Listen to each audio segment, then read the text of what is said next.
He's from Bujjang Boys School. JEE percentile কত ছিল? Here 96.8. Lack of revision, তারপর lack of practice. তো finally 12 এ English তো mainly follow করতামই, তো বেঙ্গলিকেও বলতে প্রায়োরিটি দিই।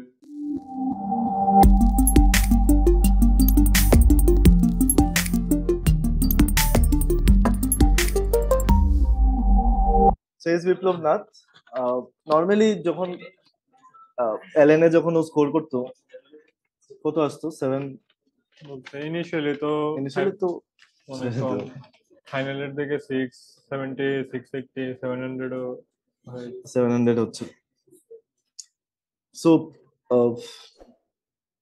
হি ইজ ফ্রম বুজজং বয়েজ স্কুল। তো বুজজং বয়েজ জানো বেঙ্গলি মিডিয়াম স্কুল। তোমার ক্লাস 12 এর পার্সেন্টেজ কত ছিল? আমার 92.8।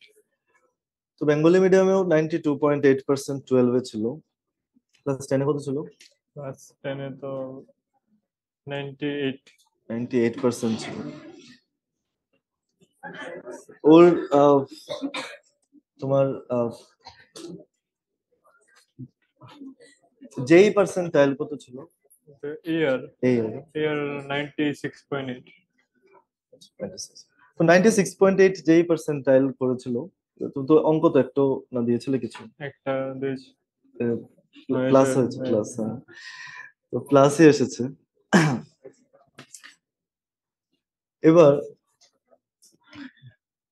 এবার ও নর্মালি তো বেঙ্গলি মানে মানে ওর ক্লাস 12 এ পার্সেন্টেজ আরো বেশি আসলো হলো, কিন্তু ও ইংলিশ মিডিয়ামের বই দেখে অনেকটা পড়ছিল। তো কিছুটা তুমি এই বায়োলজি ফিজিক্স কেমিস্ট্রি তিনটাকে একসাথে প্রিপেয়ার করার কিছু স্ট্র্যাটেজি যদি কিছু একটা বলতে পারো।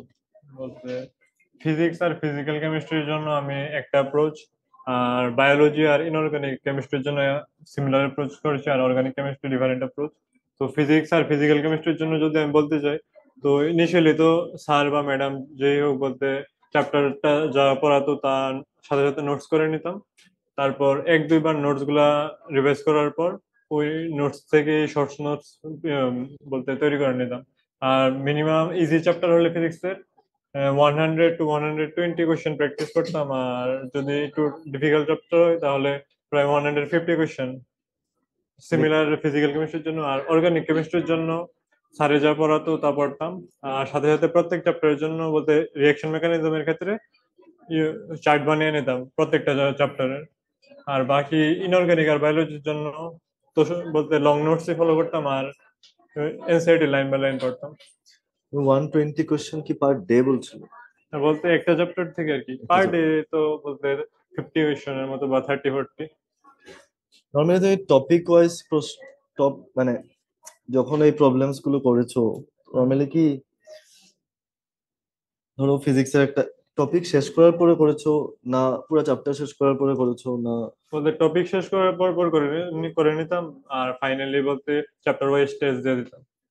তারপর যদি দেখতাম কোনো উইক পোর্শন তাহলে এর উপর আরো কোয়েশ্চেন প্রেস করে নিতাম। বেঙ্গলি আর ইংলিশের মধ্যে এই কভারেজটা কিভাবে করেছো? বলতে বেঙ্গলি আর ইংলিশের মধ্যে ইংলিশটা আমার প্রথম থেকে ইজি মনে হতো বেঙ্গলির থেকে। তো বেশিরভাগ আমি 11 এর সময় তো ইংলিশটাকে বেশি প্রায়োরিটি দিয়েছি, বলতে এনসিইআরটি পুরো ইংলিশেই পড়েছি। তার জন্য আমার 11-এ মার্কস কমে গিয়েছিল, বেঙ্গলি বলতে এক্সাম তো বেঙ্গলিতেই হতো। তো ফাইনালি 12-এ ইংলিশ তো মেনলি ফলো করতামই, তো বেঙ্গলিকেও বলতে প্রায়োরিটি দিয়ে স্টাডি ছাড়া আর কিছু কি তোমার আছে? স্টাডি ছাড়া আমার বলতে মুভি আর ওয়েব সিরিজ এগুলো দেখতে ভালো লাগে। আচ্ছা, ওয়েব সিরিজের নামটা আমি জিজ্ঞেস করবো না।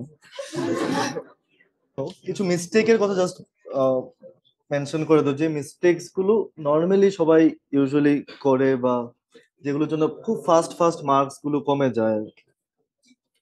মিস্টেক বলতে আমি তো বলতে 2020 সেকেন্ড অ্যাটেম্প্ট ছিল। তো ফার্স্ট অ্যাটেম্প্টের ভিতরে আমি যেগুলো মিস্টেক করলাম হলো ল্যাক অফ রিভিশন। বলতে একটা চ্যাপ্টার শেষ করে তারপরে এই চ্যাপ্টারটা আর পড়তামই না, প্রায় বলতে অনেক টাইম পরে পড়তাম, তো প্রায় ভুলে যেতাম।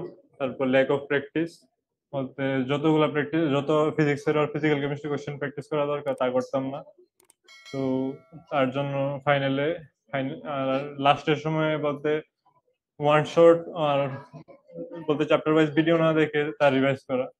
তো আমি বেশি লাস্টের সময় 2023 এর সময় আমি বলতে ওয়ান শট বলতে পুরো দেখতাম রিভিশন না করে নিজের থেকে।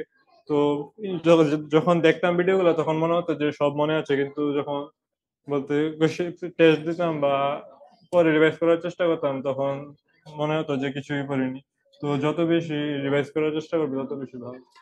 এটা বুঝতে পারছো, এটা একটা খুব ইম্পর্টেন্ট পয়েন্ট যে অনেক সময় স্টুডেন্টসরা যখন এরকম ওয়ান শট বা ডাইরেক্ট দুই তিনটা লেকচারের মধ্যে যখন একটা চ্যাপ্টার শেষ হয়ে যায়, এইসব ভিডিওগুলো নর্মালি আমরা যখন দেখি তখন মনে হয় আমরা সবই পারি। তো ওয়ান শট ভিডিও বা এইসব টাইপের ভিডিও দেখলে সবসময় মনে হয় যে সব পারি, কিন্তু এগুলো আনসার করা খুব টাফ। এটা কিছুদিন একটু সময় পর এগুলো আর থাকে না। তো উইশ বেটার হচ্ছে কোনো ভিডিও না দেখে নিজের থেকে যদি কোনো নোট বা বই এই জিনিসটাকে যদি নিজের থেকে রিভাইজ করতে পারো খুব ফাস্ট ফাস্ট, তাহলে ওইটা অনেক বেশি রিটেনও হয় আর ওইটা বেশি আনসারও করতে পারো তোমাদের। তো কোয়েশ্চেনের নাম্বার অফ আনসার বেড়ে যায়। ভিডিওতে একটা স্যাটিসফ্যাকশন আসে যে আমার ফার্স্ট টু লাস্ট একটা কিছু হয়ে গেছে, শেষ হয়ে গেছে। তো ভিডিওতে সবসময় স্যাটিসফ্যাকশন থাকে, কিন্তু আনসার করার সময় প্রবলেমটা স্টার্ট। আনসারের সময় গিয়ে গিয়ে অনেকগুলো ভুল হয়। আর এটা ওর প্রথমবারের মিস্টেকটা এটাই ছিল, যেটা ও নেক্সট পরে দিয়ে গিয়ে যেটা রেকটিফাই করেছে। জাস্ট আমি একটা বেসিক জিনিস বলে দিই, আমরা দেখেছি কাউন্সিলিং এর মধ্যে মানে ওর যেহেতু ওবিসি র্যাঙ্কিং 1 2 কত 1269 1269, সো এখানে ওর এইমস কালিয়ান এটা আসছে। ইউজুয়ালি অনেকজনই এইমস পাচ্ছে না, নর্মালি জেনারেল র্যাঙ্কিং এ অনেকেই এইমস পাচ্ছে না ভালো ভালো রেজাল্ট করেও।